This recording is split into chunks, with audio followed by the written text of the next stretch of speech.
First, look at the Dow. You've seen the Nasdaq. The Dow, it isn't up nearly as much. It had been up over 100 points. Now, what might have soiled things at the end of the day, Comcast looking to end or likely end its merger deal with Time Warner. That was at its height, a nearly $80 billion combo that sort of sprung a lot of other deals, potential deals to life.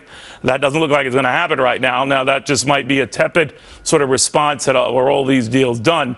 Way too early to say. But let's go to Gary Kaltbaum, who says, get ready for this bubble, whatever you want to call it, to burst. Larry Glazer says, we're only going to see Gary's ego burst. All right, so Larry, you're saying that Gary, and you love him to death, has got it wrong. This goes on. Why?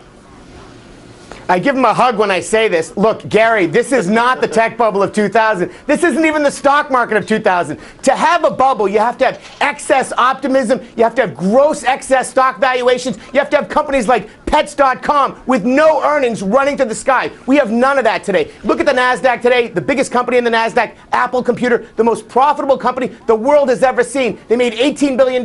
Their products are in half the households in the country. They have more cash than most countries have. That's not a sign of a bubble. Excess, maybe in some areas, but not a bubble today. No way. Gary, what do you make of that? It's not like it was back then. First off, whatever Larry's drinking, send me some my way.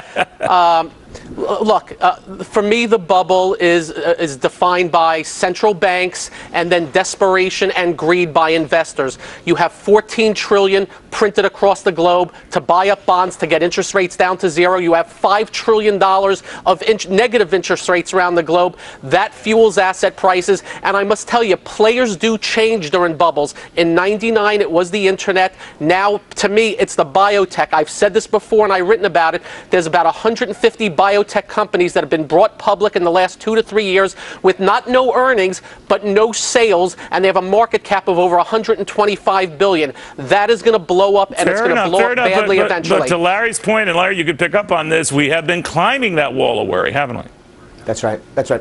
Well, look, no question, biotech is an area of concern. So I applaud Gary for pointing that out. Look, 85% of biotech companies probably will never make a profit, and only a handful make all the money. But you can't paint the whole market with a broad brush. Look, we saw the S&P advance just like we saw the NASDAQ. It's a much more broad-based advance. Many more companies are profitable today. That's a sign of American innovation, ingenuity, overcoming all of those government challenges, overcoming everything that's been thrown at us. We've shined. We've put American entrepreneurialism at its best. I agree. Look, we've got concerns with how the central bank unwinds this. It's a real problem. But let's not blame America's great entrepreneurs, what they've accomplished, and the more reasonable valuations we see today compared to what we saw in the past. This is not your grandfather's bubble. Let's not live in the past. Gentlemen, thank you both very much.